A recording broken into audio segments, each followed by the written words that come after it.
Some viewers may find this disturbing. Viewer discretion is advised. Viewer discretion is advised.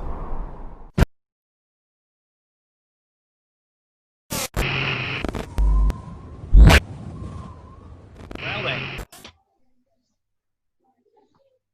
How very amazing is it?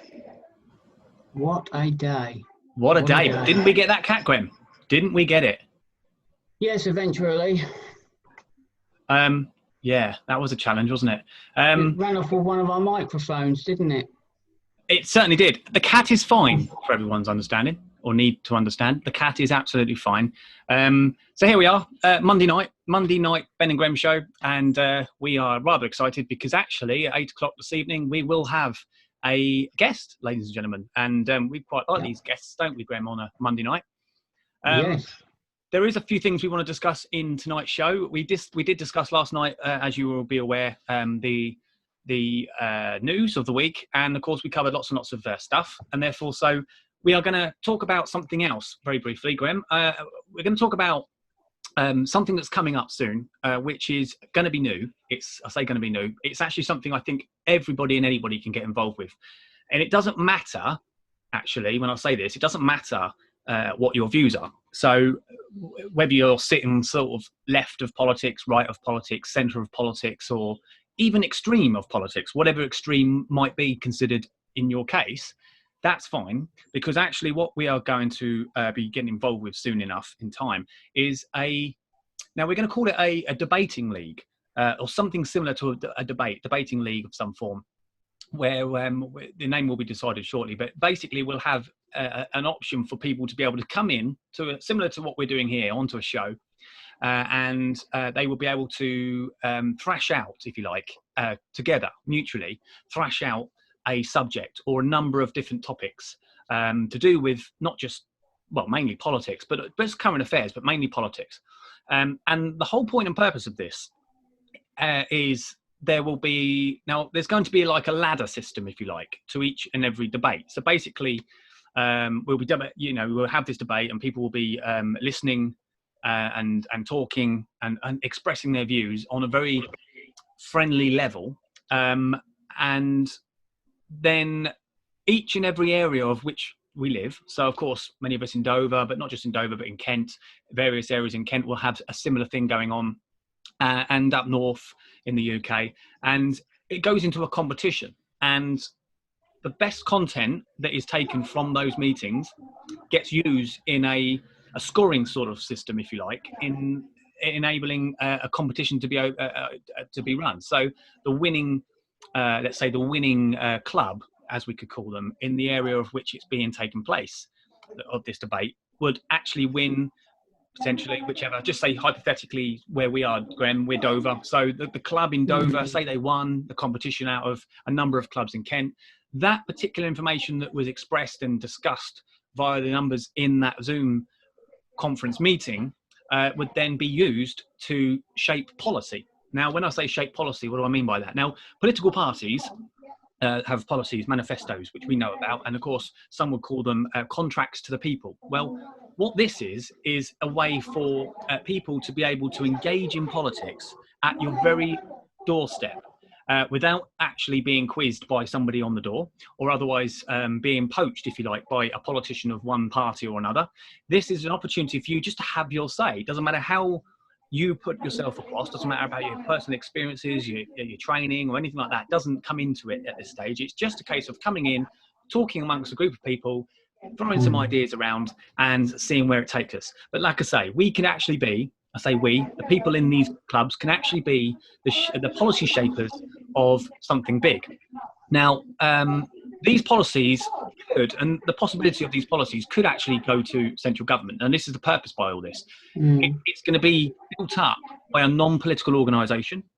It's going to shape policy in various different areas of things like culture, schooling, education, as I said, schooling, healthcare, social care. All these things are going to be discussed. And as I say, the winning club will be able to take gratitude in performing well. And of course, then they would have some pride as well, individually, as that club is, in being able to have shaped that particular type of policy of whichever they've won. in the sense of what they've gone head to head with other clubs. The whole competition side of it is to make it fun. It's an element of fun. It makes politics fun. But the point with this is that the fun is being had along with the inclusion.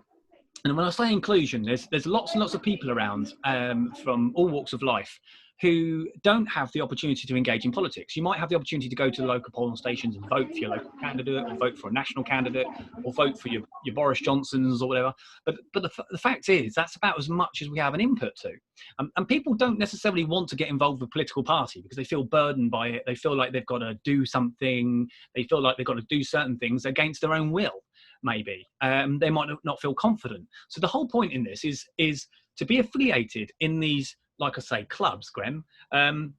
Be affiliated in like a club, your local club, and anybody can set this up, by the way. So if anybody wants information about how they do that, contact us through the usual means, for the Facebook Ben and Grem Show page. Drop a few questions about what we're talking about, and we can sort of outlay some of the arrangements, if you like.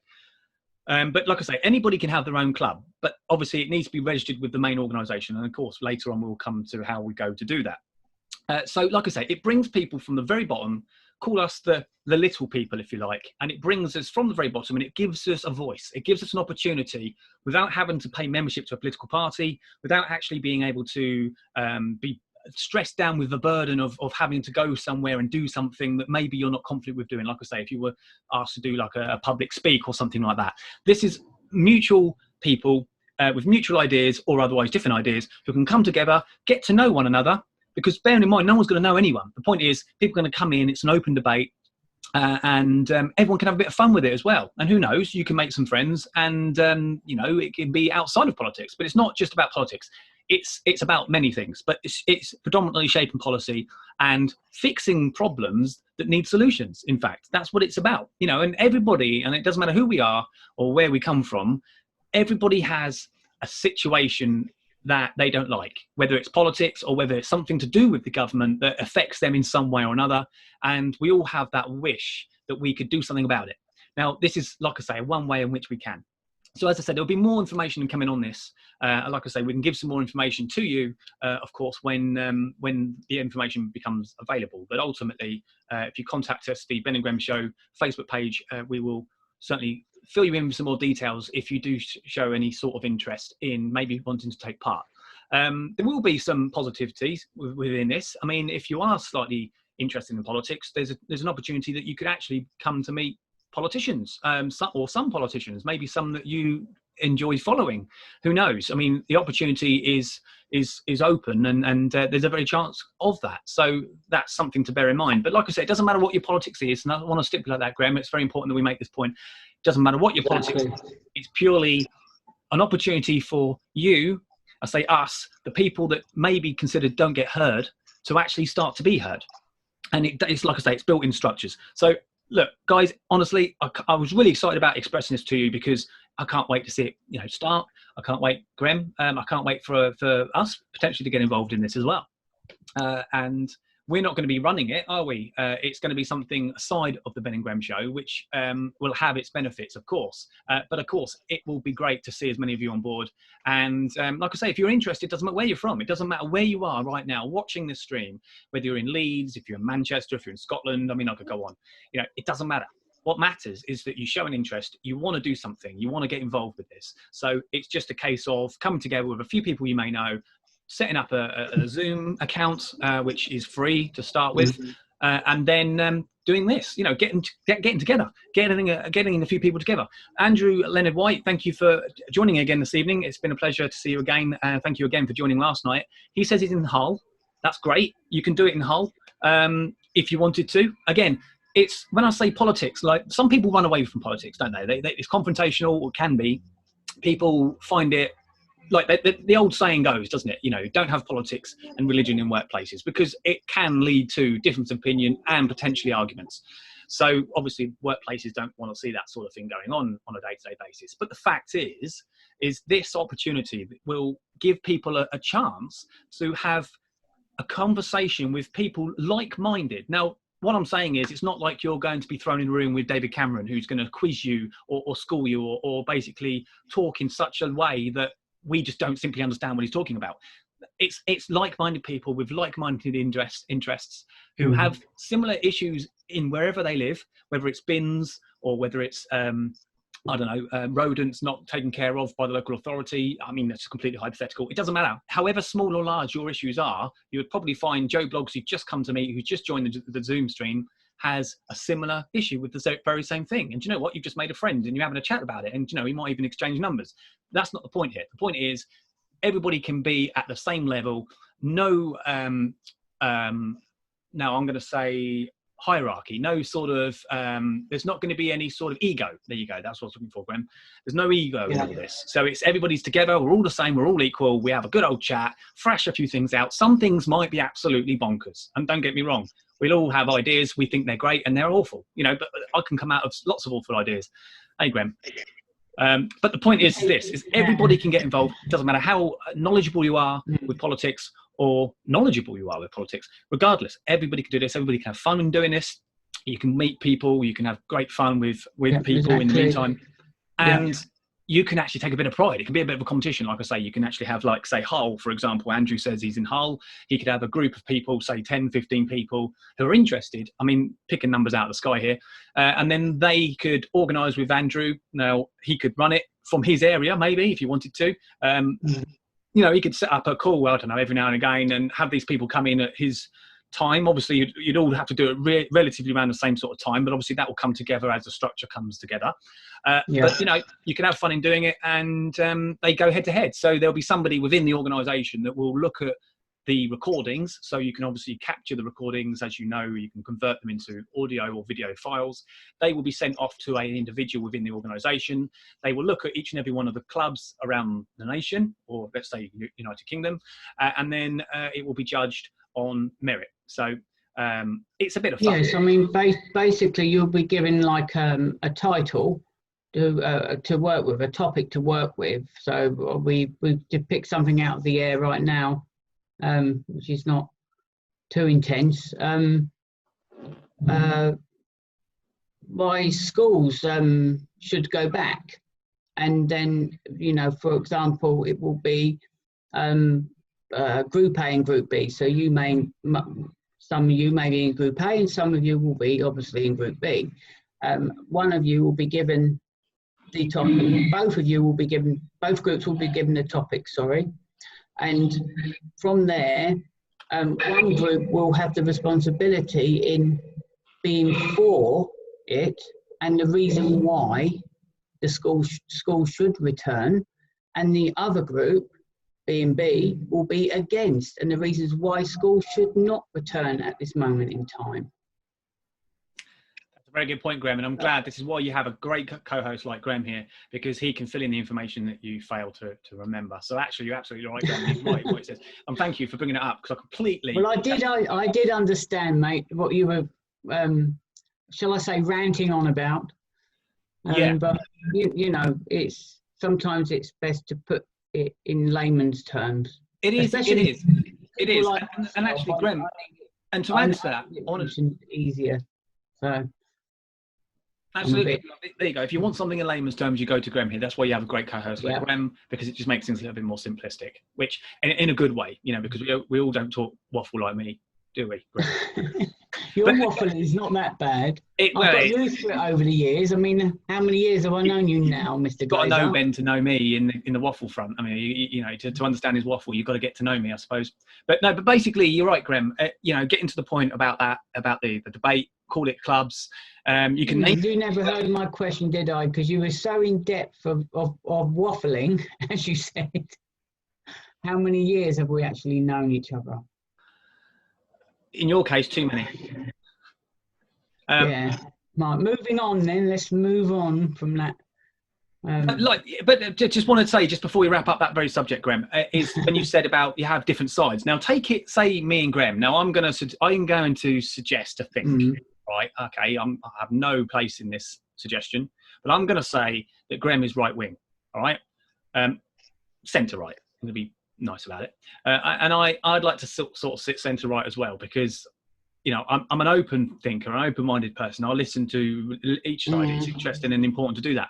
The whole point of these clubs is, like you said, about having one side and another side, is that sometimes it would be good in the sense, and it's up to you how you want to run your club, but it'd be interesting to see if you could switch sides. Now, when I say that, try and think the other way that others may think, and actually it might make you think slightly differently in certain situations when you start to have these conversations. So you'll have, like Graham said, you'll have teams, A and B, if you call it whatever you wish, like whole B team and whole A team, and that can rotate depending on the meetings that you hold. Yeah. And one will be for something and one will be against something. So you'll be basically having discussions against one another to see what this policy is going to look like and who's going to win the argument. And I say argument, we call it an argument, we call it debate, and that's how we would like to see these particular clubs be operated.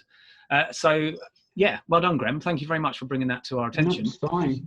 But more to the point, to the viewers' attention, because this is something that's going to happen soon, Graham. I'm not entirely sure of the timelines, but we are talking, I'm going to say within 6 months, realistically, but I think it's going to be way before 6 months. It's actually in the making now. Things are coming together now, but just to sort of bring it to your attention, because it is exciting, and I cannot wait to see this getting going. I'm not sure what night it's going to be, Graham. I don't know if you know, do you? One second, sorry. I say what sort of night it's going to be, the clubs. I mean, of course, it depends on, I suppose, the individuals in the areas of which they hold their clubs, like online. Oh, yeah. I mean, I suppose what we could say, I mean, it could end up maybe that we could have maybe 2 or 3 meetings in your area for your club a month, or maybe just 1 meeting a month, or 2 or 3 meetings. It probably won't be too many, but it'd probably be... Basically just treat it like a book club, you know. When I watched a film the other day called The Book Club, it's quite a hilarious film about a bunch of mature ladies, but it's really really interesting film. I quite enjoyed it. Yeah, so just treat it like a book club. So, you know, you meet once, twice, or, you know, three times a month, and you have contact with the regional team, which will be giving you the information, the topic to discuss, and some background around that topic. So they won't just give you a title, like I said earlier. They won't just say, right, the school should open, and you've got to say the reasons why, yes, they should open, and create policies around that. But they will also give you a more in-depth description of the answer to aid yourselves with coming together and eventually compiling the best route, the route or course of action to take.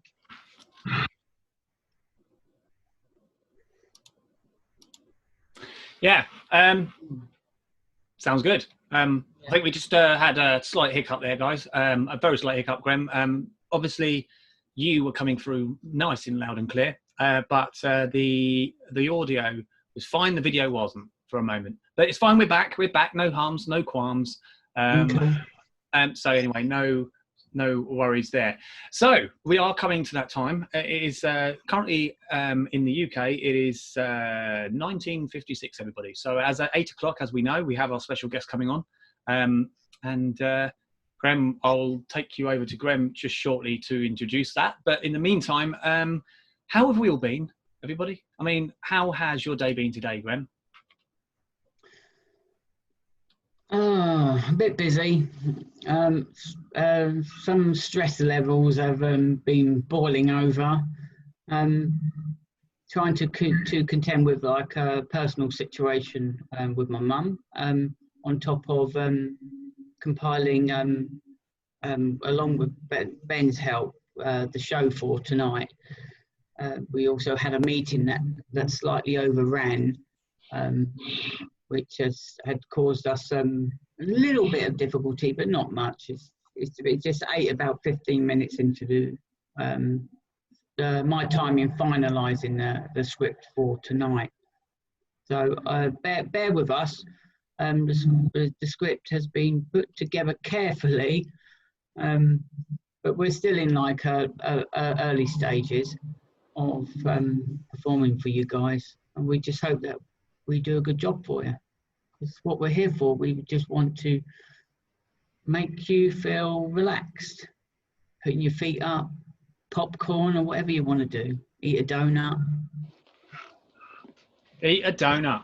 Yes. Banoffee pie, even banoffee pie, a slice of banoffee pie. I actually made some homemade lemon curd tarts. Well, the lemon curd was from a jar. I made the pastry and it didn't turn out too well, but I still attempted to eat a couple. I had about 4 in total actually. My mum couldn't eat one. She tried, but her teeth kept coming dislodged. It was quite funny, but I shouldn't really laugh about it. But I do. It's important. No, it's good. What does it release, Graham, when you're laughing? Does it release endorphins, doesn't it? Yeah. Happy. Yeah, makes you feel good, and I mean, there's other ways of releasing those, but through hard work. Yeah, it's just coming up to 2 minutes to 8. Yeah, through hard work. Yes, absolutely. Yeah, Absolutely. that's what I meant. Fitness is key, Graham. Yes. It's Mr. Glazer. rather warm in here, isn't it? How are you guys? How are you feeling back at home? Serotonin. That's it. What did I call it? I know what you meant, no, mate. He knows what I meant. I'm glad we've got people like Andrew, who's in the chat here, just making sure the content is real. Without him, what we'd do, Graham? Without you, I don't know what we'd do. I mean, if it wasn't for you, we wouldn't even have had a script this evening. If it wasn't for Graham, we wouldn't even be here. Well, actually, that's technically not true because my mum had a lot of that to do with that. But you get what I'm on about, Graham. Things did happen simply because you existed. Yeah, it's the same with you, mate. I mean, if you weren't my co-host, then I would have no one to help out with the editing because I'm pretty crap at editing. Well, we have, ladies and gentlemen, we have precisely, I was just going to say 1 minute. We don't even have that. It is now, in current UK time, 8 o'clock. And before we go over, I mean, technically we should be bringing our guest in at the moment. And Graham's going to do his introduction shortly. But our guest is running a little bit late. He isn't in the waiting room at the moment, so we'll keep a good eye out on that for him. As soon as we get him, we will pull him in. And I do hope he's okay and that he makes it here safely. Graham, did you want to introduce our guest prior to him coming in, or would you rather, when he's in, we'll introduce him and we'll go from there? When he's in, then the introduction and the topic of tonight's interview will flow. It will flow nicely. Okay, well, we do have a message from Robin. Actually, he has kindly suggested he doesn't have the ID, so that's not a problem, Robin. That's an easy fix. We can sort that out for him. And in doing that, I'm going to. I'll tell you what we're going to do, guys. This is just about how professional we are as a studio set, right? So, Robin, obviously you're listening. I'm going to speak out the key. Is that a good idea? Oh yes, because it's only you that is able to invite people in. So if people want to use a number, they're not going to get anywhere, are they? Right. So I'm going to speak out the key. Yes. So we have. Robin, if you want, actually, no, what I'm going to do, guys, you can make it even easier for him. I'm going to type it in to the chat, and I'm going to send it to him. So if anybody else happens to see that in the chat, which I'm pretty sure you will, well, you will, of course, please take a note of that, because when and if you do decide to come on to the show yourself, you will need that code to get in. And so would you like to send it to me? Would you like to send it to me and I'll pass it on to him? Well, it's no need, Graham. There's no need, because I've just put it into the chat of the live stream. And so anybody that may want to come on can. And yeah, the Ben&Grem Show ID is now up live on the chat show. Chat. So, of course, Robin, you can, if you can, any problems, sure, jump into the comments and we'll try and rectify that for you. But yeah, like I say, folks, if you want to take that number down or just remember it for next time, you will need to use that to get into the Zoom application meeting, which will bring you into the very only one and only Ben&Grem Show. Right, I can confirm that Robin is in the waiting room. So there you go. Congratulations, he is with us, but he's not with us physically because Grem's just going to introduce him. Grem, over to you. Okay, hello everybody this evening, and thank you for joining us for tonight's special guest, our weekly guest. The topic of discussion this evening is political life. What is required in respect of a support network that will aid an individual when choosing politics as a career path. We, at present in the waiting room, have a young, dynamic individual whom is currently continuing with his professional development and career path into politics. Some of you may say the unknown void. So Ben's got something to play there. Yeah, the unknown void. That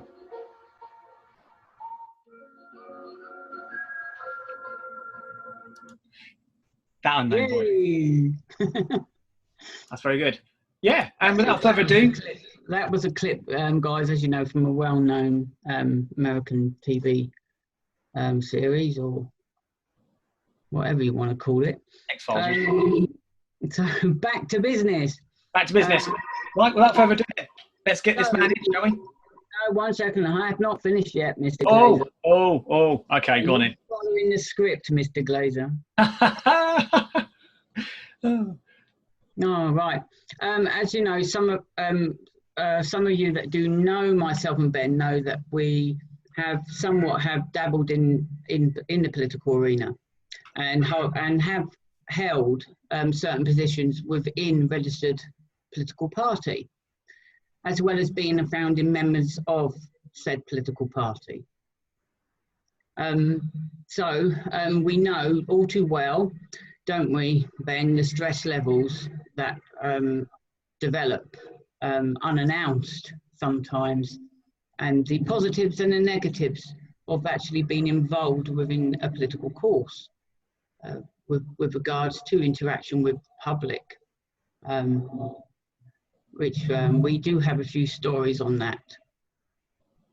So with no further delay, please welcome this week's guest of the week, Robin Franklin.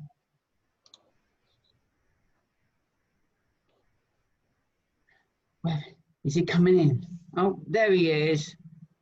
Hey, hello, Mr. Franklin. How are you? Your sound, I can't hear your microphone. No. Can you hear Ben, or was it me? No. I think have you let me just check, see if I can actually turn it on for him. Let's have a look, shall we? Let's have a look. No, it's on. We should be hearing it. Cool. Thank you. Oh, gone off again. Right. We heard a crackle. How about now? Yes. Perfect. Thank you. Yeah. Okay. Welcome. Is it? Okay. Can I just ask? Thank you. No, thank you, and a pleasure to see you come on. And so your name is? Can I just say, is it Robin? Have I been pronouncing? It's Robin, just Robin. Robin. Yeah. Sorry. Okay. No, thank you. I mean, yeah. I mean, obviously, please do correct me if ever I say it wrong. We've been speaking of you for what, the past week or two, or even more than that now. Oh no, I'll just let it go. I mean, it's just pronunciation. Wow, good stuff. So, Grem, do you want to start? No. Do you want me to introduce? Robin, Well, would you actually, like to? that's where Grem was supposed to be. Yes, so he's going. Graham, you Yeah. introduce Robin because he needs introducing. Well, Yeah, yes. Well, I have introduced him already, haven't I? I think you missed some key notes. Oh, I'm That getting there. yeah. Oh, you're getting that. I'll leave you to it. I'll leave you to it. No, just introduce yourself, mate. You know, Yeah. So you are. I'm vice chair for the local Dover and Deal Liberal Democrats, and 20 years old. Pretty got into it 2016, and also a young father as well. So Yes, yes, Good stuff. Congratulations. yes. Tough life, isn't I mean, yeah, he's a year and a good 2 months, well, 3 months old now. Yeah, so yeah, bless him. But I haven't seen him in a while because of COVID. But yeah, It's best to keep safe, mate. And you know, you've got a bundle of joy there you need to protect. exactly. It is sad though, being apart from individuals that you love. Yeah, I mean, it's been rather heartbreaking, but it's stay at home and go make sure those people that we live with don't catch the virus. So gotta do our part. I agree. I agree, mate. Absolutely, I agree with you. So, as you may have heard, Robin, we talked about obviously the introduction prior to you coming in from the waiting room, and of course we spoken, or certainly Grem's spoken about how, certainly myself, of course, and Grem having in the past, similarly like yourself, have had a political career, or somewhat of a political career, and like you, held prominent posts. And what we want to know, of course, and I'm sure the viewers want to know, of course, and we're really, really grateful to have you on because, being a local politician is a busy old thing. And we can say that and vouch for that. But so tell me how it works. I mean, when, as an individual like yourself, and of course, somebody who's particularly interested in politics or is becoming interested, how can it be easy enough for people to accessibly go towards these parties and get involved? I mean, is there something that you can tell us that, would help others? I mean, it's really easy, to be honest.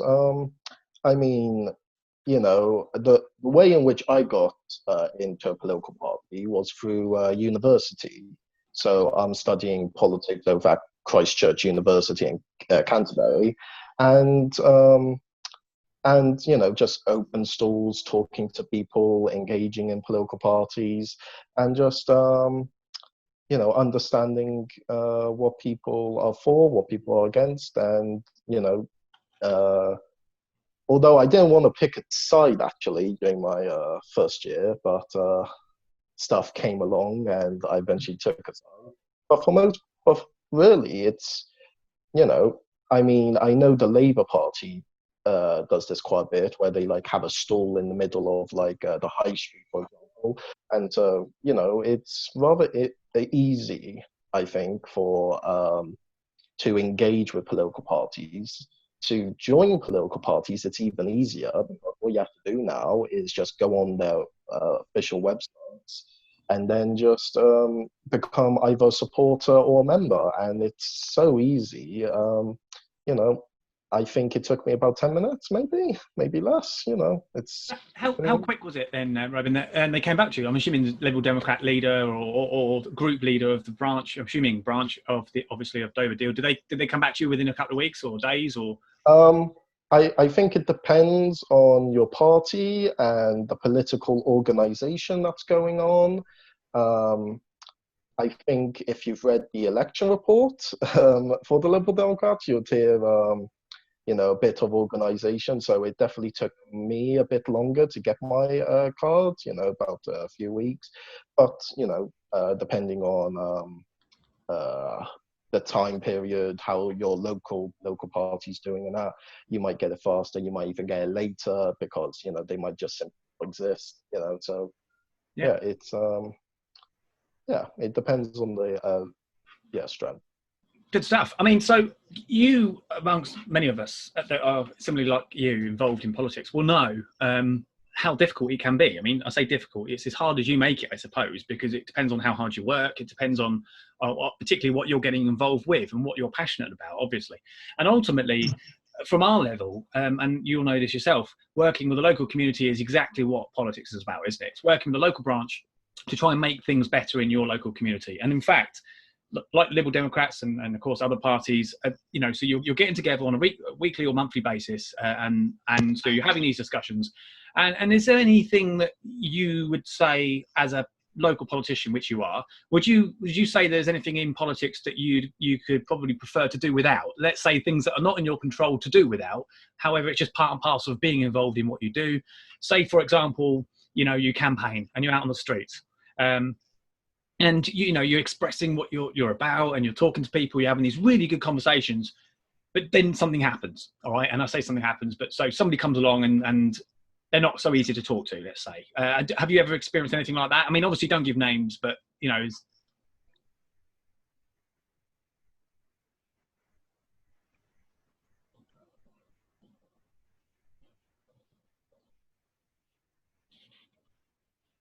sound's gone again, Robin. Sorry. Sorry. Okay, No, it's gone. see. It keeps coming and going.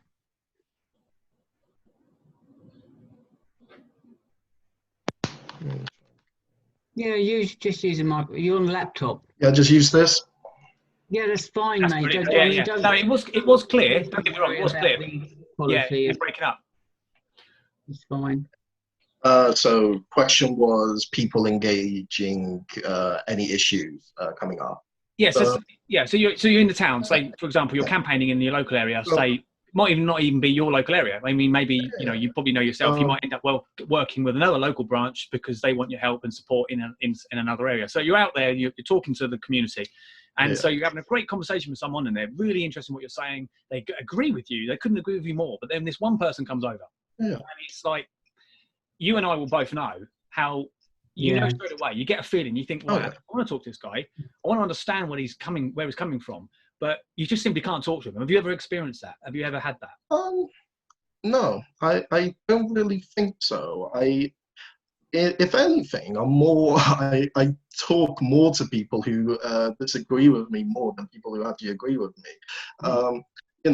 I think it's about respect you give someone and how you approach someone in order to be able to talk to each other like adults without trying to rip one's head off, throttle each other. I think every during the general election, especially with how heightened tensions were, there were the odd people as you're like walking by, shouting, I can't even remember the insult now. That's how it came out. But it's important to forget them, isn't it? Yeah, exactly. I mean, I remember during the Canterbury Christchurch Open Day, we set up a Lib Dem stall, and we just talked to a lot of people, and some people came up to us and went, I don't like your stance on Brexit, and I accepted that, that this person has a legitimate position on Brexit, and we just discussed and talked about other policies that we can agree on. And so I think sometimes it's just how you approach people. Obviously, you'll still get the odd person who will just just there because they want to get you a bit angry, get you a bit, play with your emotions. I mean, we've had a lot of conversations together in Morrison's Cafe, mainly, isn't it, mate? I know. I've been involved with the Morrison's Cafe since COVID started. I know. It's for your, buy one coffee and then just refill it. It's quite nice. Keep it cheap and sweet. Yeah, it's really nice conversations that we have had in the past. I mean, with a career in politics, it really isn't for the faint-hearted. You do need a slight understanding about politics to actually even consider taking your first step through the door. But where would you advise people to gain more understanding? Would you go down the route of political forums, maybe to start off with, and that sort of route? Join a local political party, or go the whole hog and do the lot plus the university course? I mean, so I'm obviously doing the university course because, you know, I'm just a nerd on these things, I guess. But, you know, I think for the everyday person, especially if you're getting into local politics, honestly, it's common sense sort of talks and conversations, you know, especially when you're just talking about councillors and just the community as a whole, not even, you know, national politics. I do think you need to start getting your head around certain concepts and ideas. But in terms of local, you know, it's just simply, when do the bins get collected? How do we tackle this road issue? You know, it's street lighting and I know I am, but still, you know, it's you don't have to be a genius in order to get into politics, you know. And so I think in order to get into it, like, you know, to start making your way through it, it's really just to have a passion project. You know, I know quite a few people are starting to have a bit of a passion project when it comes to the Hong Kong issue. People are having, you know, a bit of a passion for the global environmental crisis that we're facing right now. For me, it was the way I got into politics was through history and the 2015 and then the 2016 referendums and elections. And so, you know, it's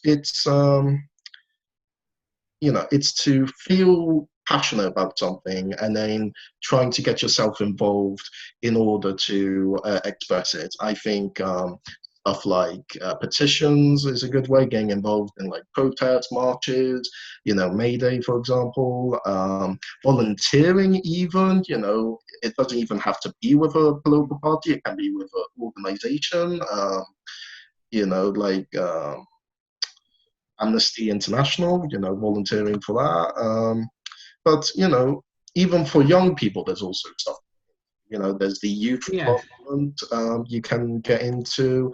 You know, there's all sorts of things that if, you know, you really want to start getting your head around politics or, you know, wanting to start climbing into that. You know, exactly. I mean, you mentioned about the younger generation.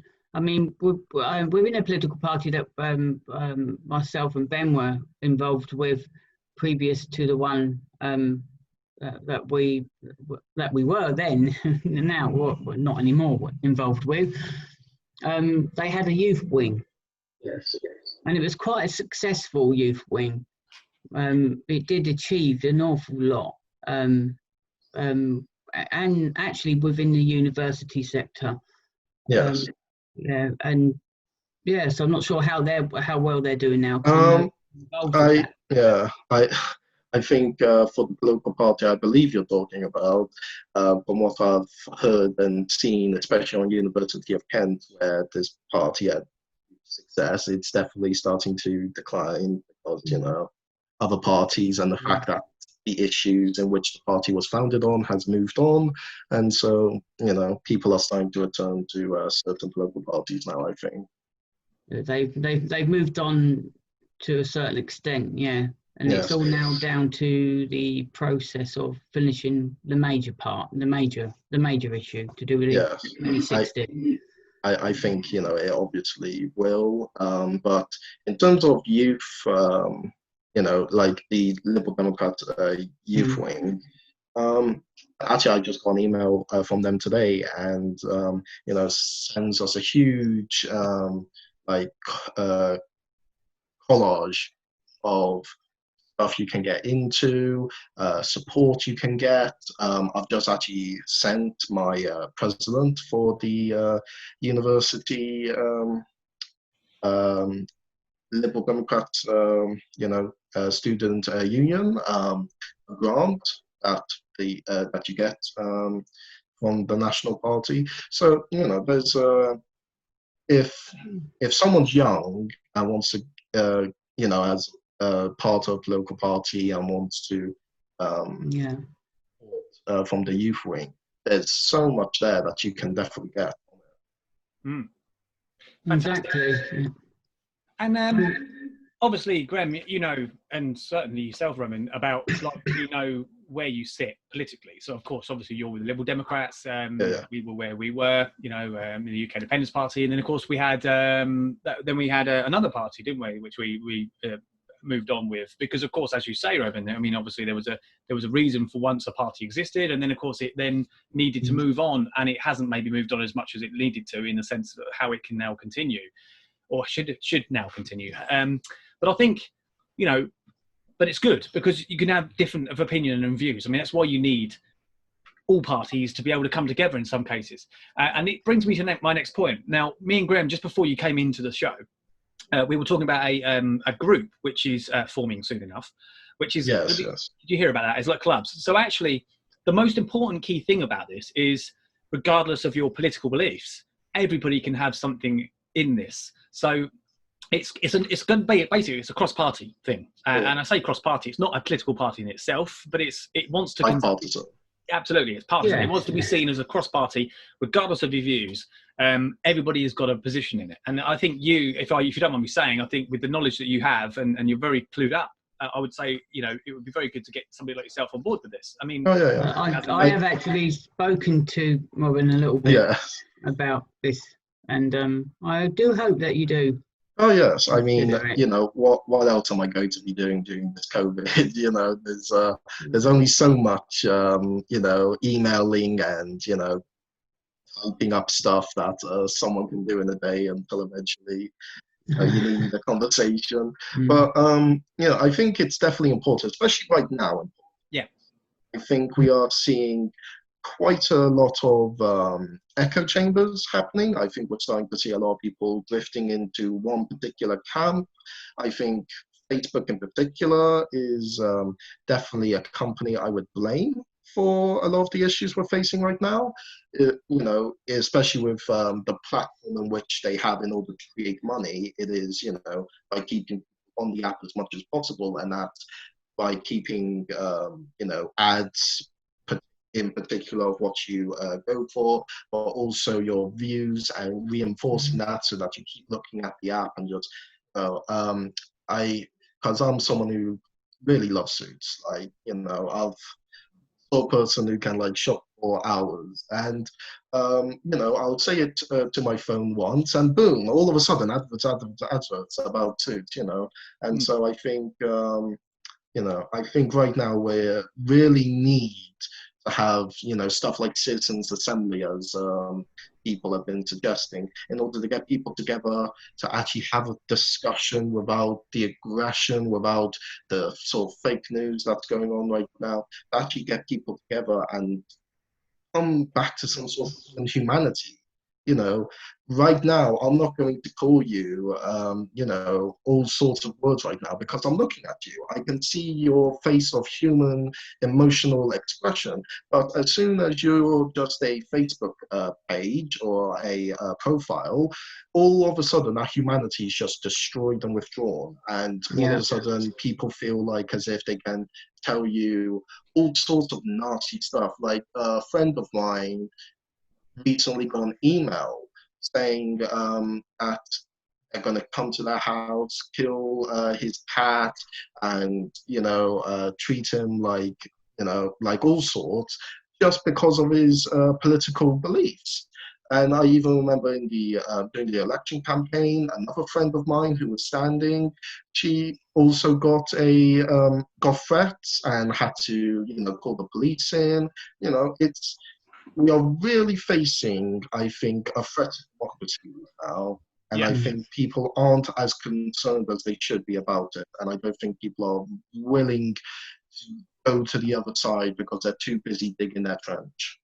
Absolutely. Hold that thought a minute.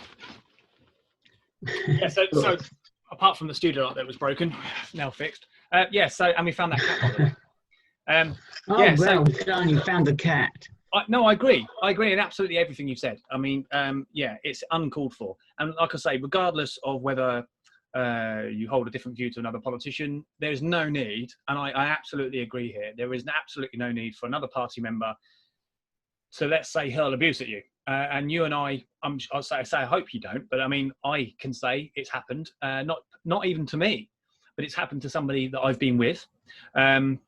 And you know, you kind of think, well, look, let's talk about it. You know, I mean, like you're somebody who's got the enough knowledge and personal human understanding and social developments to be able to have a conversation with somebody on a very good level. You know what I mean? And like you say, and that's what, you know, the Liberal Democrats is going to be grateful for having you on board.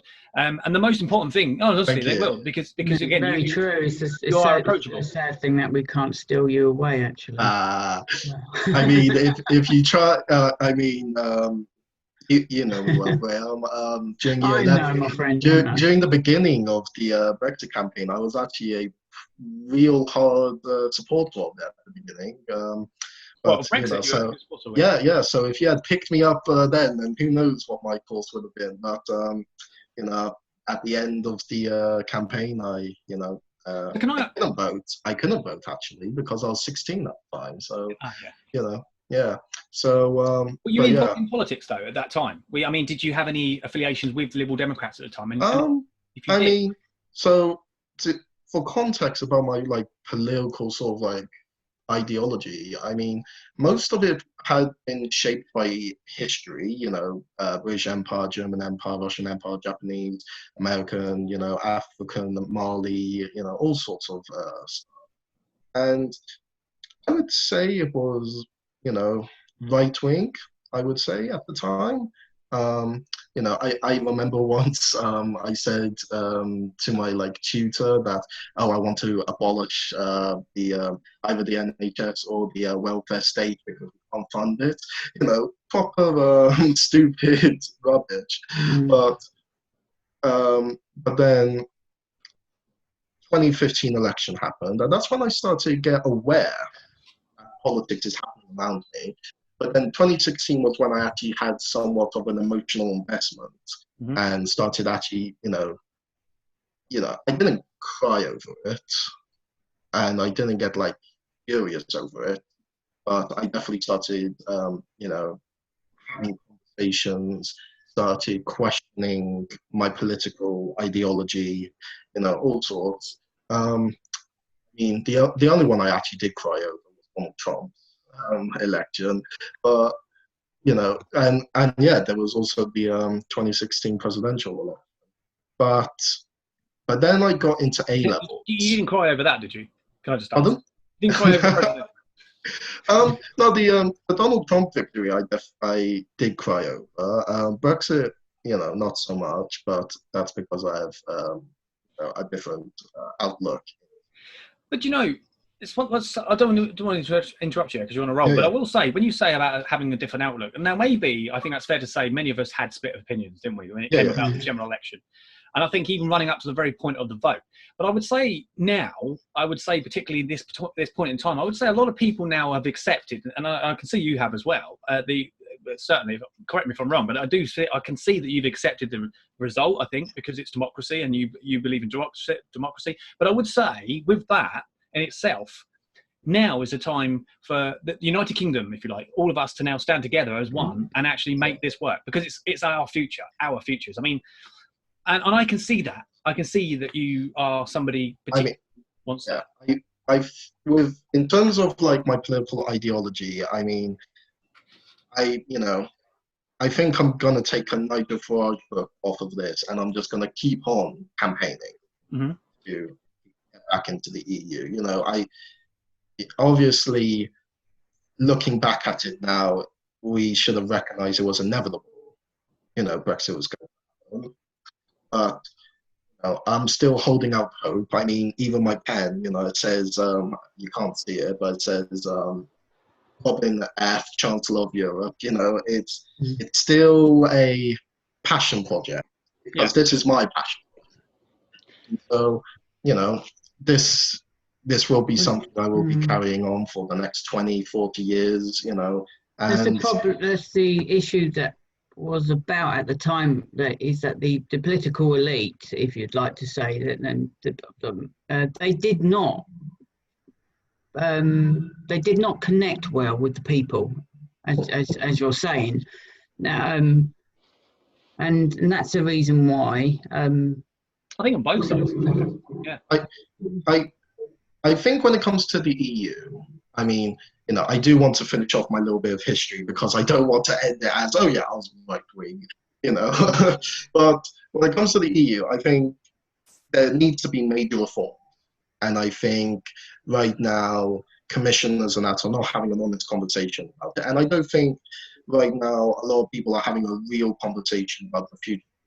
I'd say maybe Guy Verhofstadt stuff is probably the only one who's actually trying to have somewhat of an imagination as to where he sees Europe in the next 20 years. But in terms of, like, you know, other political parties, I haven't heard any other vision apart from dismantle EU. And so I think the Liberal Democrats are really the only major political party that are to rejoin. It's not official policy yet. I mean, the conference has to vote on it, so, you know, don't put words in my mouth. But, you know, but yeah, I think the EU really needs to have a good hard look at itself and ask itself, where do we want to be in the next 20 years? I think it's quite obvious that as the EU is getting more and more important into people's lives, you know, it needs to be more democratic. You know, especially the Commission, for example, you know, to have the level of power in which they are having, there definitely needs to be more democratic reforms going on in order to mandate it. And so I feel like as if there needs to be honest conversations amongst themselves where they wish to take it. But I'm just going to quickly go back.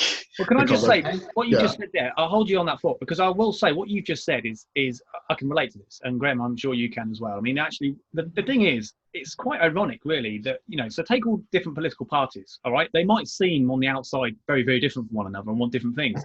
But actually, what you've said there summarises, in fact, most of the parties out there that are on the electoral register, if you wish, that are fighting and are at that level of knowledge and commonality, if you like, actually want the same thing. They want something to work. Now, I think ultimately, as you said yourself, you know, you're not in denial, because I can tell straight away that you know certainly that there are certain things that need to change. And I think it's been a real problem in terms of pro-EU camps that, you know, that they unequivocally support the EU. It's, you know, you should not unequivocally support any institution or any party. Yeah. I think I can relate to you in one sense, in that on the subject of the EU, is that, you know, I agree that you know, nations, countries, however which way we word it now, should always correspond with one another. They should, because, you know, for various intelligent reasons, you know, intelligence and you know, economies, you know, they need to communicate. I mean, look at what they're doing with coronavirus. I mean, they are. We're working almost as a nation upon nations, aren't we? We're working well, I think, at least. I think we should ask the USA on that question, but yeah, I mean, we might have some slight differences in some places, but do you know what I mean? I think ultimately, regardless of what political beliefs I think anybody would have, I think it's fair to say that we all want something to work, and I think there needs to be a level of democracy that works, and I think, you know, I've always kind of liked this idea. You know, don't get me wrong. I mean, in my view, it's not about my view really, but I can see why people like it. I can see why people enjoy supporting the European Union, because if you think about it, it's everybody working together. I get that. It's very globalistic. Yes, I agree. The concept of the European Union is basically to be like one big family, you know, together, helping each other. But it just hasn't quite worked out like that. But as Robin is saying, you know, major reform is needed throughout. Again, I think it goes back to the vision in which people have for Europe. I think, you know, if we look to the founding fathers, a lot of them were talking about the United States of Europe, you know, having a single country. I mean, the Treaty of Rome is, you know, pretty much the enshrining body of talking about a United States of Europe.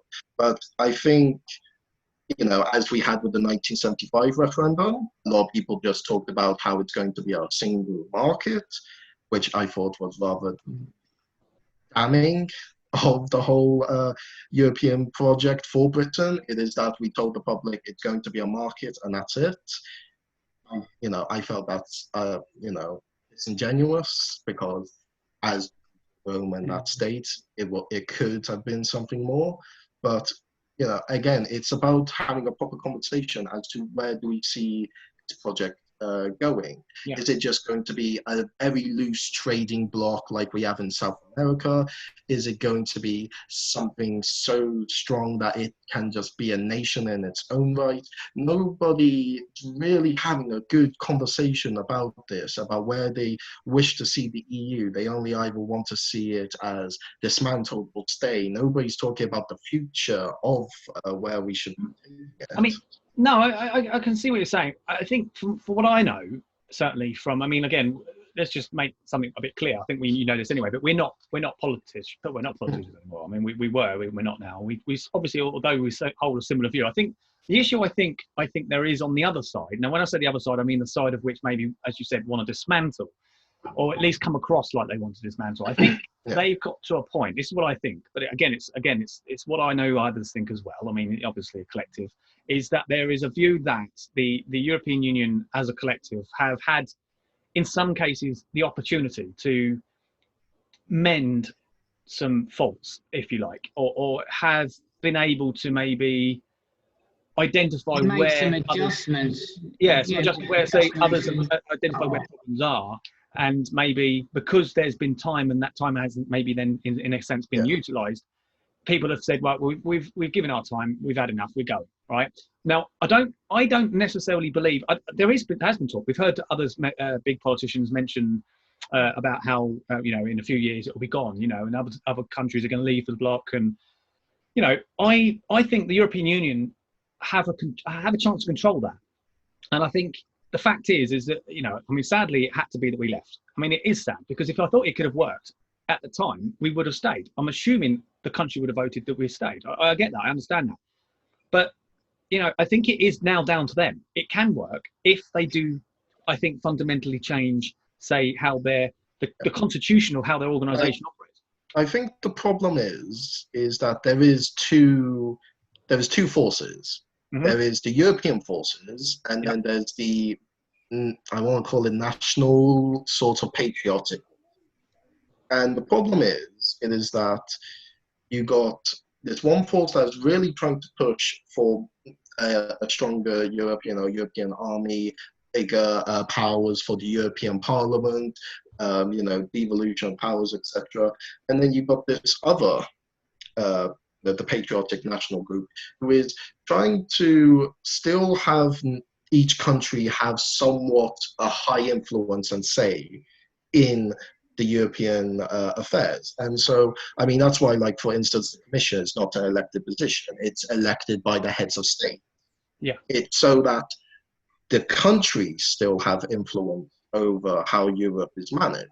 And so when, they start taking away influence and power from the states, they are going to, reject it. They are going to implement rules, regulations, and that still gives them the bonuses of having a single market, of having, a single military like cooperation, but they're not going to relinquish the sovereignty, because, if you're elected as the head of a country, you don't want to relinquish that power, and then you have to deal with competing with other European countries to have the top job of getting the head of parliament. Why stretch yourself out with that when you've already got that cushy position as being head of Germany, France, Italy?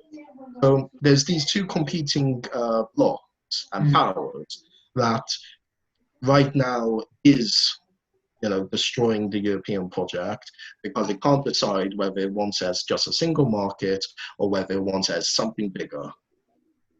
Yeah, and you've got to fear for the European Union, because I think ultimately all the while they're trying to work this out, how long have they got that before other nations? I say follow United Kingdom. I mean, they may hold out. I mean, but I have to say that I think I say we know. I think it's. I mean, you can correct me if I'm wrong. I mean, you might have a different view to this, but I do think that the European Commission do have, as you said earlier, I think, where you've got nation-state democracy, and you've got global democracy, a global globalized democracy, where of course you've got member states, all 27 EU states, member states under one. I would call it a super state. Sort of super state. Yeah. I've heard that, and so anybody that wants to be part of that, you can only ask yourself, well, fine, if it's got to be across the board, hasn't it? And I think there's going to be a situation where, and it has happened, and I think it was always going to happen, that if something happens, now I'm not going to go into the detail, I'm not going to go into the nuts and bolts, but let's say immigration, right? That's a very sensitive subject, but you say immigration. So you've got Angela Merkel in Germany, and she's done what she thought was the right thing. She's opened the borders, and she wants to help those in need, and so they've come in numbers. But then, and I'm going to say hypothetically now, the French say, we don't want this. We don't like this. We don't want this to happen, because they found that they're crossing into France. Yeah. Now, the European Union, naturally being the overarching body, then should say, no, you can't do this, or yes, you can do that, or you're exempt, France, or what. But the trouble is, and I think this is where I think we, as a United Kingdom, had difficulties in complying in some cases, was because it was a case of one rule for one was one for all. And the trouble is, I mean, you've got German culture, you've got British culture, you've got French culture.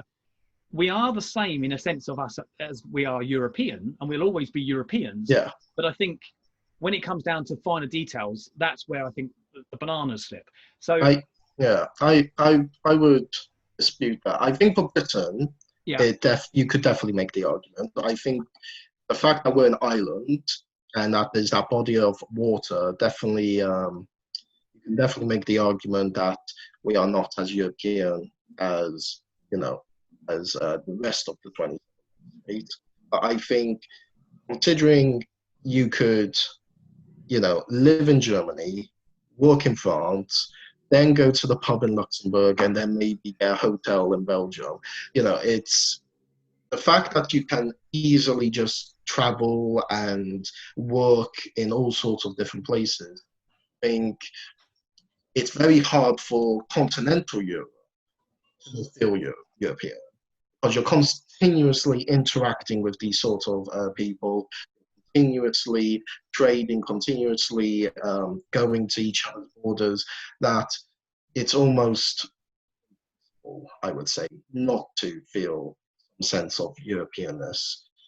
In terms of like Britain, I think because of that stretch of water, you can see in terms of how many people know a second language, we are not as integrated into the system. And I think especially when we've been going up certain European institutions that came along that pretty much sealed the deal. And, I think if anything, we have been more of a detriment to the European Union. I think we've held it back in terms of possibly integrating further and possibly centralizing further. And that's the reason why I don't cry over the Brexit argument. But I think, but this is where, again, it's that European versus national. It is that each national government has their own immigration policy. Now, when you have an open border inside each other's countries, it's going to be very problematic. Germany says, let everyone in, and France saying, let no one in, because then you've just undermined France's national border security because of Schengen. And so there really needs to be a centralized European sort of border policy. And right now, I don't think any of the nation states wants to give that up, because, they think it's their national right. Which, it can be debated amongst the scholars. And so I think this is the issue we're facing again. It's, does Europe want to continue moving into that European direction, or does it want to be loosely more national and just a cooperation of nations? Yeah, I mean, there's one way. I mean, you'll know yourself, you're in Europe, you've got European countries like France, Spain, I think Spain, you've got Italy, many of which, I think Spain, because I'm not actually entirely sure if they have. I think they have actually got identity cards. That's what I'm getting to, is identity cards. Now, of course, we used to have identity cards. I think it stopped because it got somewhat overcomplicated with, all these different agencies saying, well, we could use these identity cards for this and that and this and that. And ultimately it was just to tell authorities, if you wish, of who you were, But I suppose that could be in the future implemented so that we could go in line with a system with Europe, so that we would, like I say, have like an ID card. So for travelling purposes, I mean, for example, there's no reason why, even now, and you'll know yourself, why somebody who lives in the UK can't work in France, as long as they have the necessary documentation, such as a visa or a permit of some form, which is obviously got to be signed off by both embassies. And therefore, then there should be no reason why that can't happen. But obviously there are bigger logistics involved, like such as trade, which of course we are going through until January. We won't know exactly where we stand with that. And of course we know we're leaving officially in January. What worries me, of course, is as much as you'd hear Brexiteers banging the drum and screaming for a no deal, and I'm pretty sure you've heard that a number of times, actually the level-headed moderate Brexiteer would actually say that's probably going to be a bit of a nightmare, because, and the reason for that is, as I'm pretty sure I don't need to explain to you, is certainly, and the viewers in some cases, is because all the while the legislation that we have with Europe is in place now. That's great. In a sense that it's great that we have a framework, but then if we go with no deal, there is no framework. There's nothing. So in fact, in a way, quite scarily to put it, is our country for a little short time in space at time will be basically not, we won't have law. Well, we have a law. We'll fall back to, I'm sure, something like the Magna Carta or something. But But the thing about that is, of course, is that it's going to make life harder. Whereas if we can somehow get some negotiations between the United Kingdom and Europe, and then come out gradually, I say gradually, come out with negotiated decisions upon, right, well, we've taken that policy, we've changed it here or changed it there, because that's how we want to see ourselves as an independent nation. But we'll keep this or we'll keep that. Because not everything won't work. Some things do work with the European Union. I mean, there's issues that certainly do need radical change to. However, a Brexiteer, a true Brexiteer, somebody who wants the best for their country, are not anti-Europe, completely anti-Europe. I know that might come not so much news to you, because you're I would say you're quite somebody who is sympathetic. Say again? Sympathetic. Yeah, I would say you're very sympathetic, but I would say you've been able to have those debates, and that's a good thing, because you can hear both sides of the coin. And I think that's what's important about debating. And of course, like similarly with these debating clubs, it doesn't matter what position you sit in politically. In fact, there was a problem, even if we don't agree with that problem, there was a problem, but we now need to come together and fix it. Now, interestingly enough, you all know this yourself, is that, or you may know this, or I'm pretty sure you know this, is that when you're in politics and you're lucky enough to get elected, and I hope you do, because you seem like you deserve it. I mean, I stood for Busting Kingsdown St. Margaret's as a paper candidate, and I was hopefully when I properly run, I'll have better fortunes. Yeah. Well, yeah, I mean, there's no reason why you shouldn't get elected. I think you know your stuff. And the thing is, you're somebody I look at and see, regardless of the politics, and I don't know your politics, we haven't really discussed that as such, although we're talking. But, I could see somebody like you working within the local authority. So take now Dover, for example, you're a Dover area. So you being elected, hypothetically, but likely, in my case, you get elected. So you get into Dover District Council, and then you've got committees to attend, and you'll get to meet the backroom staff. But the point is, you're somebody that I think most people could see and sit back and understand, that would be willing to have that conversation. The point is, regardless, and one of the most key things about being a local district councillor is actually, once you've got the campaigning or the politics out of the way, and we can all have a chuckle about that. You'll have politics, we'll have politics, others will have politics, and we bang the drum, and it's all good. It's a bit of a buzz. I mean, you know what I mean by that. But then when the election's finished, it gets down to the business, and the business is that you'll get elected, you'll get into the council, and you'll be sitting next to Labour or Conservative, or maybe some of the guys that you've been elected with, if we're lucky enough, or you're lucky. And in that instance, you'll be talking about various discussions, and actually you'll agree with people that you never thought you would. And that's what I found really interesting about politics, because the politics is, it's sometimes you get some witty comments from certain people, and that's just showmanship. And it always was, and even in the local chamber, you'll have a full council meeting, and the amount of times a Conservative councillor come to me and said, oh, it's just horseplay. It's just we don't need all this politics, because people would, but that was just politics. It's like watching the House of Commons. But actually, majority of the time, it was you'd sit down and you'd have a conversation. You think, I didn't realise I had that much in common with this guy. Yeah. And interestingly enough, you would never have thought of it. So that's what's really interesting about politics. It doesn't really matter what party you go. I think it's definitely once you start talking to people and put away sort of like your emotional, like how hard you feel about something. Like I know some people in the Labour Party over in university has unfriended certain conservatives and even me because we just do not agree with the sort of momentum sort of policies. And so, it's like, the thing I always say to people is that it's about finding a common ground. Yeah. It's about finding policies that you can all agree with and that you can push for in any assembly. Secondly, it is that it's also practice on how to be able to debate someone and to either persuade them or persuade the general populace to join your side.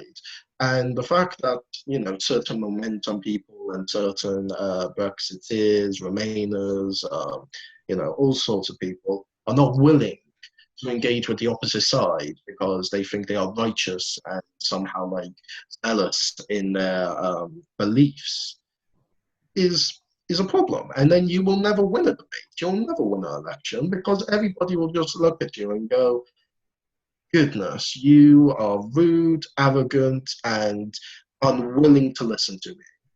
And I think that's the key thing, is listen. For as much as I've been rambling on right now, people need to listen to what is being said to them. Exactly. Not prejudge. Do not just like start their opinion and be like, oh, well, you're just a Brexiteer, so you don't know what you're talking about. These are people with legitimate concerns. And, I might not agree with you on immigration, let's say, but I understand that you have a legitimate concern about national security. And so I should not just go, oh, well, you're just, racist, and then just sweep you off. No, I should engage with you and try to come with a common ground that we can both work with. But that's exactly it. You said it. And that's exactly what's going to make you a good politician, because you are somebody, from what I can see, is somebody who's willing to, okay, maybe not necessarily agree, but certainly understand, or at least try to understand. And that's the first key point. And then, of course, then it's discussions. Now, how can you have a discussion with someone? You're having a discussion with us. I mean, we're not, as I say, we're open-minded in that sense. And I think that's what makes somebody a stronger person, to be open-minded, have a different opinion. Exactly. But listen. And I think that's the key thing in politics, is to be able to listen. But again, I agree with you, to have your opinion, because as a politician, you need to have an opinion to express your views. That's what I think during A levels I learned this quite well. So during my A level years, I was actually quite a hard left sort of person. So I went from GCSE to quite a right wing person, to then A levels to a hard left wing Corbynite sort of person. And what my sociology teacher taught me was how to play devil's advocate. And I think once you start playing devil's advocate with your own beliefs, I think once you start getting into the mind space of someone that you disagree with, you can start sympathizing. You can then start understanding. Yeah, I think a lot of people just look at their situations and just go, why isn't this like this? It's, because in my situation, this is how it is and this is how I think. When, I don't know what you have lived. I don't know what Graham has lived. And so your experiences are going to be different than mine. And so I need to think in a way that can sympathize with what you've gone through and then try to talk it out. Yeah. Well, I think exactly. You make a lot of sense, Robin, and we're so pleased to have you on board. We are. I just need to, before we go to that extent, Graham, we have got a comment, and we haven't had many comments this evening, sadly, but we have had a comment nonetheless. And I think it's important that we throw it in, because that's what makes the Ben&Grem Show, right? Yeah. So we have Elisa Terry, who's come in on the comments, and she says, now this is an interesting one, guys. Well, a question. We've all got to be ready for this one. So Lisa Terry says this: what do you all think? Please define democracy. That's an interesting one. I hope you all don't mind the question. What a question. So, yeah, so... I mean, it speaks about the times, isn't it, that we live in, that to say, what do we define democracy? And then we have to apologize just in case we've offended anyone. There's a lot about the state of democracy we're in right. Yeah, I agree. No with offense that. is taken in this place. All right, it's Ben&Grem Show. I mean, I think that's the issue right now with a lot of people. Is they take offense to question. It's like, no, people need to question these things. They need to understand. They need to expand their mind. Yeah. I think, for me, democracy is having your say and being able to have it represented in a way that works. Now, I'm not, despite me being a Liberal Democrat, I'm not really a big believer on referendums. I think they're a bit too ambiguous. They're a bit too, it's very a straightforward sort of thing to a complex matter. And so that's why I'm much more for proportional representative parliament and then just punish the parties that do not follow your wishes. But yeah, I think, that's my take on democracy, is that we have a proportional system that represents the people, and if they don't work for you, if they aren't people you like, just don't vote for them in the next election. Well, there you go, guys. So those in the comments, what do you think on that? And I can't criticise with you, really. No, I can't. No critic. No, but that's right. And I thought we were. It doesn't mean we're coming to join the Liberal Democrats, mate. Ah, Graham. No, but the thing is, I mean, talking to Liberal Democrats, actually, I mean, there's something that I'm particularly interested in when it comes to Liberal Democrats. I don't know if the policy's changed actually recently, but there is something that I'm interested in, and it seems to be that they're the only ones talking about it necessarily, and it's about, and you probably know about this, and the viewers maybe, but it's about legalising marijuana. Now, it's a very touchy subject to a lot of political parties. Some people just don't want to go anywhere near it, and I understand that. But I can understand, now I don't know what the policy is on Liberal Democrats on this, actually, and you might be able to help me, but I can understand there's a need, certainly, to consider legalising marijuana, even if it is for medical reasons. I mean, within quantity, like anything, isn't it? Anything is bad for you if you have too much of it. I mean, I'm planning on making a campaign slogan of mine. It's everything in moderation. Yeah. You just don't take too much, but take enough to make you feel good. I think with marijuana, now I don't know the party's policy exactly, because this is something I've never really had to talk about, despite me being in the university. No, but I think it's great that the Liberal Democrats are having this conversation about it. I mean, yeah. I think the party as a whole is definitely we do need a conversation, because this is not only about medicine or just whether you're really high. It is about culture for some people. Yeah. I mean, in terms of the USA, for example, there's actually a testimony from, I can't remember which government it was. I want to say it was Reagan. Now, don't quote me on that. But there's a testimony that's from his chief advisor, I believe, who said, we knew marijuana was okay, but we knew it would target the Latino and Black communities. And so that's why we banned it. Right. And so, there's cultural conversations to have about marijuana, and there's also, the medicine and just the feel-goods, of it. Yeah. But, I mean, another thing is, and I think you get mixed opinions on it, obviously, like all things, controversial or not, but regardless of the subject. But I've come across people that have said, alcohol's far more dangerous to people than marijuana. You have more deaths per year in alcohol consumption than you do smoking marijuana for those that do it. So you kind of ask yourself, well, actually, then, so what's the grounds of it not being legalised? So, okay. I think, and I agree, I think there was something that the Liberal Democrats said, and again, please, question me if I'm wrong, but I do understand, I think, to believe that the Liberal Democrats, they to make it legal, it needs to be controlled. To be controlled, it needs to be taxed. If it's taxed, and it's going for a proper legal system, then technically there's no harm done. It's being because it's being... It's that, but it's also just regulation. I mean, regulated. I do believe now again, don't quote me about this, but there's like two sorts of marijuana. There's the male version, there's the female version. Yes. And one is a lot harsher in terms of the punishment it can do on their body, but the other one is a lot more gentler. Now, if you start regulating the market, that gentler, nicer drug could be sold as a part of the market. So not only are you paying tax, but you're also determining what type of drugs is the population encountering. And so we do not see these sorts of arguments of, oh, it's a gateway drug because of the harder version, when actually it's just relaxing, to relax you and for medical purposes. Yeah, absolutely. You've absolutely hit the nail on the head. Fantastic. Yeah. Got a lot in common there, I think. We have. We got another comment from one of our viewers. Lisa comes back and she says, thank you, of course, for the reply to the comment around democracy. Yeah. Comments. She also said, my line of defending democracy is where the people have the right of a choice of freedom they wish to live in peace.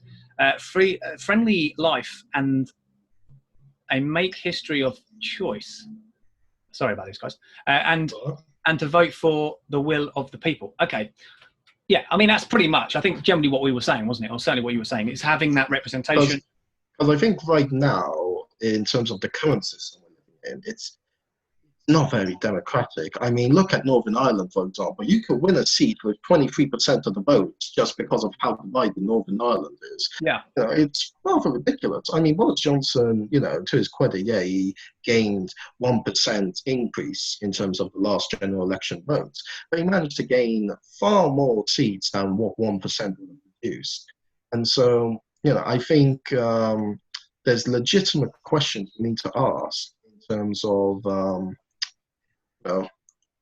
what sort of democracy do we believe we should be living in? How the Liberal Democrats think that we should have much more devolved government, such as, an English Parliament, Welsh parliaments having more powers than that, so that we don't have this kind of issue where we have local elections and then it forms a national government. No, the national government is the national government, and then the local stuff is devolved. Yeah, absolutely. And I think actually, there was a political organisation, I'm not sure about party, that actually went around the country. I think from the years between sort of 2015, 2017, they might even still be around now. And they were backing proportional representation. It was across party. Yeah. Is that Make Lives Matter? Well, not Make Lives Matter. Make Votes Matter. Make Votes Matter, was it? Or something? Votes Matter, something like that. Well, I don't know. Young to know. I think they're still going, but basically the whole point in this was it was a collective, regardless of your political views, would come on board and support it, and it would be like almost like you could call it a pressure group. And the interesting thing, of course, is they rallied the country, but they rallied with other parties, which was interesting because it was good to see something so united in a subject. But I think we both know, I think we all know, and I think maybe even the viewers know why maybe the proportional representation subject, depending on how it will look in the final product. I think on the premise of what it's trying to do, I think will always be difficult to achieve. A bit like because the main parties. Now we say the main parties. I mean, we call them main parties. We don't like to believe that they're the main parties, but some do, some don't. But talk about the Labour Party and the Conservative Party. Okay, so they're the main parties. Most would consider them to be, and for that, they're not going to want to have an opportunity of losing majorities. So the first past the post system, as you know, works. Because I mean, have to think about it as well. It's that the Liberal Party from the 1800s onwards, it could have brought proportional representation right then and there. But the thing is that they knew it suited their interests until they stopped being elected at 23. And so I think it's I actually remember watching this spitting image video. Where it's like, you had Margaret Thatcher and Neil Kinnock just arguing with each other. And it's like, oh, well, the Right Honourable, female dog cow thinks this, and I, and then David Steele then stands up and be like, well, this sort of, rubbish is why we need third parties. And then, Margaret Thatcher and Kinnock are like, oh, I might disagree with the Labour Party, but at least, I know they're idiots. And Kinnock's like, oh, yes, well, I might hate cow, but at least when I throw up, I know which direction I'm throwing up at, and then you start seeing them forming this like one column of where it's just them together.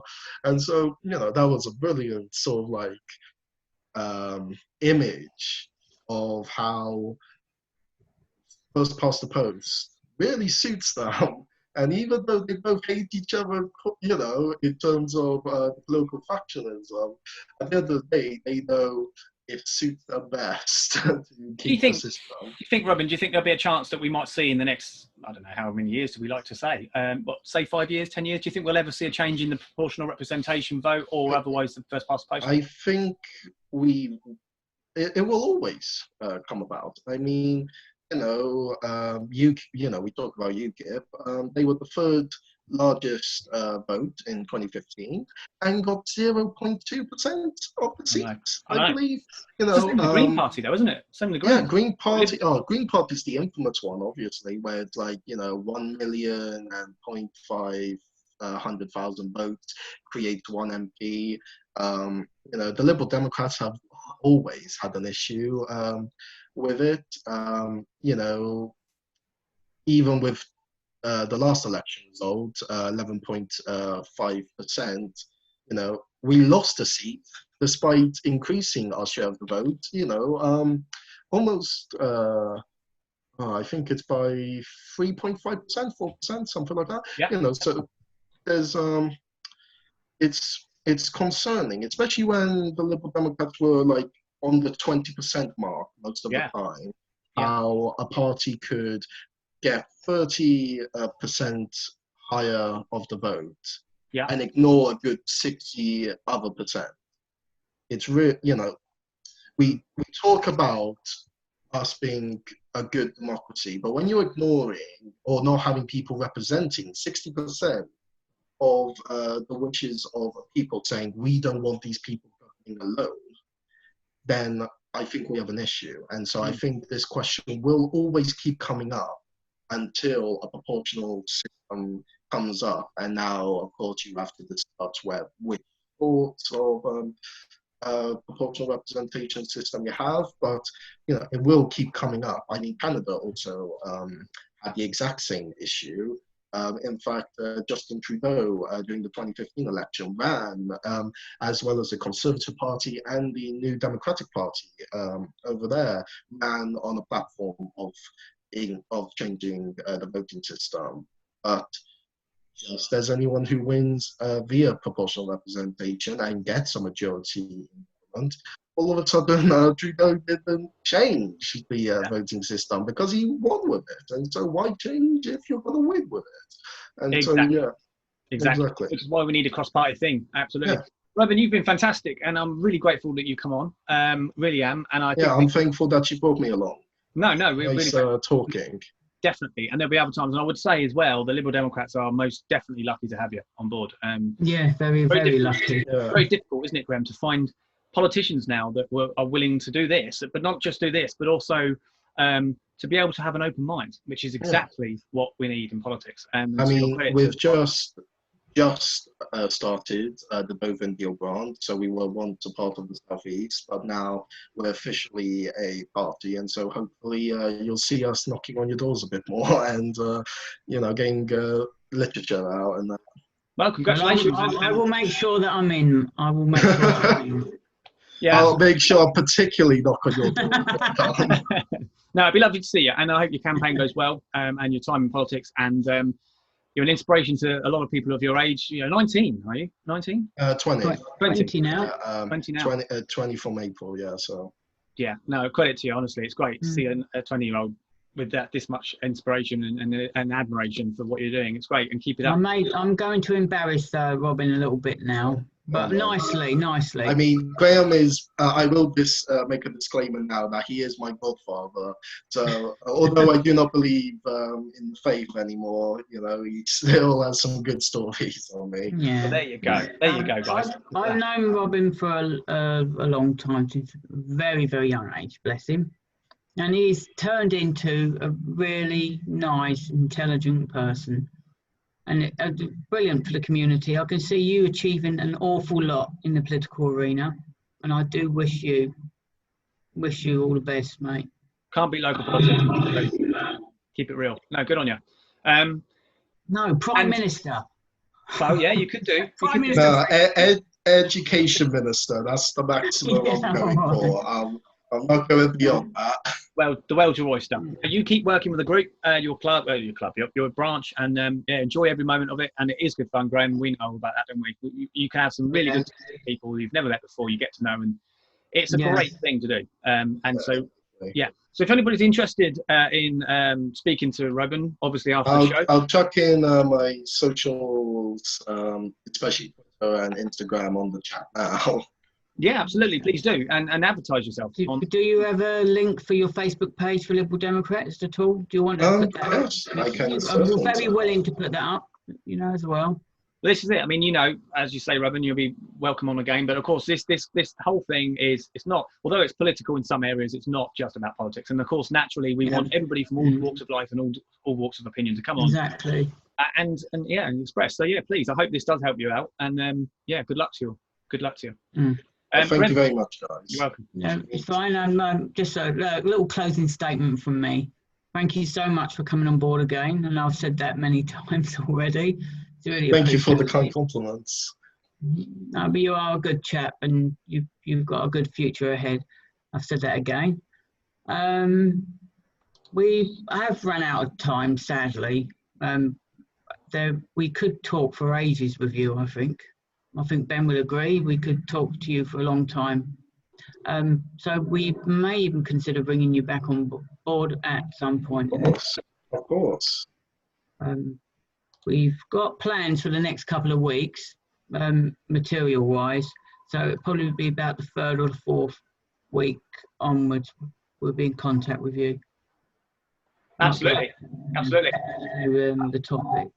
Thank you very much, Robin. And thank you very much. We'll see you again. Thank you. You take care. Thank you, mate. Take care. What a guy, guys. What a guy. Exactly. I mean, what an amazing character. He's just brilliant. He is. Do you know, that is a massive credit to him. I mean, the Liberal Democrats have got a good one there. I think They are extremely lucky as a political group to have someone like Robin on their cards. Yeah, absolutely. That was a huge pleasure, Graham, wasn't it, to have somebody like him on? It was. 20 years old. 20 years old, ladies and gentlemen. To be in politics wow. I mean, in a way, I'm kind of jealous, guys. What do you think? What do you think, Graham? I'm a bit jealous of this guy. He's got involved with politics. Is this because you keep going on about you being 35 years of age? I know, yeah. Well, we can't all stay young. So when are you 36 then? What is it? What month is it? Isn't it April, your birthday? Get out of it. No. Not April the 1st, is it? September the 21st, for anyone's interest. Yeah. Oh, September the 21st. I will be. Is that when you're 36? Might be. Mm-hmm. Well, I'm really ancient, mate. I think there's nearly 10 years different between you and I. You wouldn't think so. You look dashing, mate. I look so youthful still. He does look youthful. You've got younger. I've known you. How long have I known you for, Graham? I've known you for what, like 20 years? It sounds like 20 years. Well, it feels like it. What, 10 years? It's got to be 10 years. Well, anyway. Nearly. Yeah. And in those 10 years, you've got younger. Now, it does happen. I'm going to start calling you Benjamin Button. What do you reckon, folks? You do. You look young. Button. You do look young. I don't know if it's the camera doing you favours. Have you got a beauty mode on there, Graham? Are you showing people? Well, I changed the camera lens via the Zoom app to HD. I don't know if that's made any difference. Well, if it does or has, you've got some people. thought you had. No, honestly, well, I haven't seen you since lockdown. It's been 3 months, but I don't know what you're putting on your face, but you look terrific. I think the viewers can vouch for that. You do look good, mate. And somebody, whoever your hairdresser is, credit to them because they've really fixed those lines. Yeah. I to be honest, I mean, I don't mind animals. I'm not keen on looking like a badger. Somebody once said to me recently. But you know, we can't all be good looking, can we, Graham? No, You're no, right. no. He's all right. He's that side, not this side. Yeah. So, guys, thank you very much for coming on the stream. Thank Graham, you for joining is it us. that time already? Is it that time already? It is that time already. Well, that's a shame. Well, I've enjoyed myself. What about you? I hope the guys in the stream, ladies and gents. I've thoroughly enjoyed myself. Apologies, for the later start due to technical issues, but it wasn't a technical issue, was it? We were chasing the cat. Oh yeah, this cat just came in and took one of the microphones. Swallowed it. So obviously you need to. It's gone past 9. I have to wait for it to pass a microphone. So otherwise we couldn't do the show. Yeah. So there you go, guys. Last thing, closing before we go, just want to say again, you may have heard already that Robin was kind enough to join us tonight. He has given some information about his experiences in local politics. He will be sending some bits and pieces to the page. So if you want to speak to him in person, or let's just say as you can't because of the lockdown, but maybe, well, you can actually. You can meet in, 5 now, can you, Graham? You can meet up in 5s now, can't you? 4 or 5s? It's 6. No, it's 6. It's 6, but I think it's like 6 people if it's not the same family. Well, there you go. So maybe you could meet up if you fancy a coffee with him or something. I don't know. Obviously, I won't put words into his mouth, but like I say, yeah, let him. He's going to be putting some stuff up, so let him have a chat with you, and you have a chat with him, and if you're interested. And what a guy. Yeah, good guy. Okay, guys, thank you so much for joining us this evening. It's really appreciated. It's been good. Must go now. I think it's just about time that we wrapped it up, Graham, isn't it? It is, yes. Yeah? You want to do that? It's that time of the evening. Do we have to go? Yes, we do. I've got to He's got to go. sort out some issues. We have got to go, ladies and gentlemen. But as always, yesterday was great, and today, be it Monday, is great. 2 episodes a week, Sunday night and Monday night guest. And from me and Graham, it's see you later, and we'll see you next week. Yes. See you next week, guys. You take care. Have a good week.